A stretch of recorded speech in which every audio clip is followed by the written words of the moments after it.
Bien, el siguiente régimen del que vamos a hablar es el régimen de elaboración, transformación o reparación en recinto fiscalizado. Como su nombre lo indica, bueno, consiste prácticamente en las mercancías que van a ingresar al país no van a salir de la aduana, puesto que van a estar destinadas a ser transformadas, ¿sale? Bien, el régimen de recinto fiscalizado estratégico se agregó a la ley aduanera en el año 2002.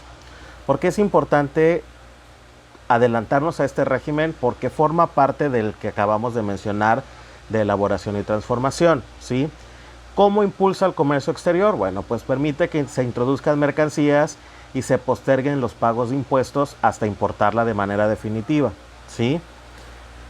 A México, es decir, que entre ya transformado como producto final al país, o hasta que atraviese por el proceso de transformación y pueda salir del país como una exportación, es decir, va a estar en la aduana hasta que se decida si va a ingresar al país y se va a quedar en él para consumo, o se va a transformar, se va a convertir en un producto final y lo vamos a mandar al extranjero. El régimen de elaboración, transformación o reparación en recinto fiscalizado consiste en la introducción de mercancías extranjeras o nacionales a dichos recintos para su elaboración, transformación o reparación, para ser retornadas al extranjero o para ser exportadas respectivamente. La introducción de mercancías extranjeras bajo este régimen se sujetará al pago de impuesto general de importación en los casos previstos en el artículo 63A. Recuerden que este artículo ya lo analizamos cuando hablamos de los primeros regímenes aduaneros, de los definitivos y temporales. El impuesto general de importación se deberá determinar al destinar las mercancías a este régimen. En ningún caso se podrán retirar del recinto fiscalizado las mercancías destinadas a este régimen si no es para su retorno al extranjero o exportación. Es decir, si no es para que las mercancías regresen a su país de destino, o bien siendo ya transformadas se manden a otro país, esas mercancías no se pueden retirar de los recintos fiscalizados. Las autoridades aduaneras podrán autorizar que dentro de los recintos fiscalizados las mercancías en ellas almacenadas puedan ser objeto de elaboración, transformación o reparación. Así lo determina el artículo 135 de la ley aduanera. Las mercancías nacionales se consideran exportadas para los efectos legales correspondientes al momento de ser destinadas al régimen de elaboración, transformación o reparación en recinto fiscalizado. Bien, aquí hay un punto muy importante que necesitamos recordar y, si mal no recuerdo, lo traté con ustedes en primer semestre, cuando veíamos la introducción al comercio exterior. El término mercancías internacionales legalmente no existe. Es decir, es que estoy importando, estoy importando o comercializando con mercancías internacionales. No, ese término legalmente no existe. Las mercancías internacionales son aquellas mercancías que tienen un origen extranjero, pero jurídicamente tienen que ser mercancías nacionalizadas o mercancías nacionales, lo que significa que estas mercancías de procedencia extranjera cumplieron con todos los requisitos legales para ingresar al país. Si hay en nuestro país mercancía extranjera o internacional que no cumplió con estos requisitos legales, estamos hablando de mercancía ilegal o mercancía bajo contrabando. Entonces es importante tener en cuenta por qué se manejan mercancías nacionales, o en algunos casos mercancías nacionalizadas. Estas mercancías van a ingresar precisamente para la industria maquiladora, para que sean transformadas, para que se conviertan en productos terminados en algunos casos, o a veces vienen por un proceso adicional o por un proceso intermedio y no terminan de elaborarse aquí. Pero aunque entren aquí para que se les ponga una etiqueta y después regresen a que la sigan produciendo en otro lado, se va a manejar este régimen.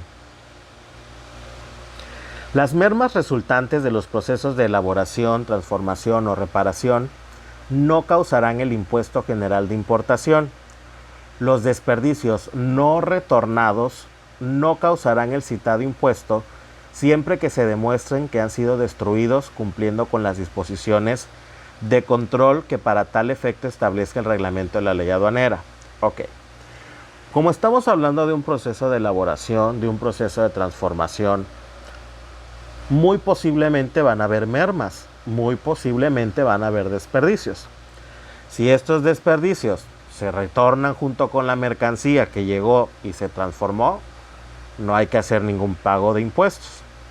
Si esta mercancía se destruye y se comprueba que fue destruida y que ya no representa ningún foco de contaminación, no se paga ningún tipo de impuestos.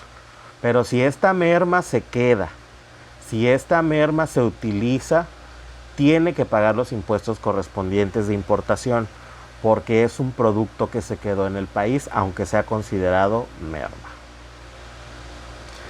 Cuando se retornen al extranjero los productos resultantes de los procesos de elaboración, transformación o reparación, en los casos previstos en el artículo 63A de la ley aduanera, se pagará el impuesto general de importación, ¿sí?, por los faltantes de las mercancías destinadas al régimen mencionado. Se causarán los impuestos al comercio exterior que correspondan, ¿sí? Si llegase a faltar parte de la mercancía documentada en ese pedimento, el excedente o el faltante se tendrá que declarar de forma independiente, ¿sí? Cuando se cumplan los parámetros de la mercancía en cuanto a que esta mercancía se quede en el país, se elaboró, se transformó y se quedó en el país de forma definitiva, tendrá que pagar los impuestos de importación correspondientes. Mientras esté bajo el régimen de elaboración y transformación y cumpla con las condicionantes que la ley aduanera exige, no hay ningún problema de pago de impuestos, cuotas compensatorias, aprovechamientos y demás. Pero si no cumple con estas leyes y la mercancía ya se utilizó o ya se quedó en el país, forzosamente tendrá que pagar impuestos. O bien, si excedió el tiempo que se estableció para esa mercancía en el país y no se solicitó una prórroga o no se notificó a las autoridades, también pagará impuestos de importación. El Servicio de Administración Tributaria podrá otorgar concesión para los particulares que prestan los servicios de manejo, almacenaje y custodia de mercancías en inmuebles ubicados dentro de los recintos fiscales, en cuyo caso se determinan recintos fiscalizados concesionados. Recuerden que también ya habíamos hablado de que estos recintos se pueden concesionar los servicios de manejo, carga y descarga. En el caso de los recintos fiscalizados estratégicos, el SAT no les impone manejar un precio. Les dice, ok, tienes la concesión te cuesta tanto, tú puedes cobrar lo que quieras cobrar por el servicio de carga y descarga, pero al final del contrato, que es por 20 años esta concesión, todo lo que esté dentro de estas instalaciones pasa a nombre del fisco. Si construiste oficinas, si compraste vehículos, si instalaste grúas, todo eso se le va a quedar al fisco, ¿sale?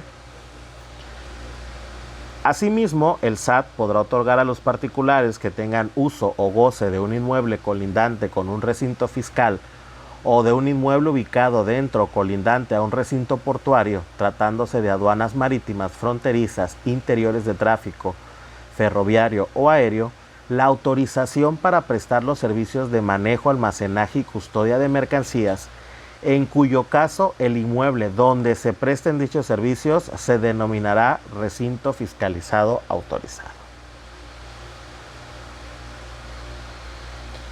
Bien, los fundamentos legales para los que quieran revisar toda esta información y pues nutrirse un poco más del contenido, los artículos 14, 14A, 135 de la ley aduanera, la regla 4.7.1 de la RGC.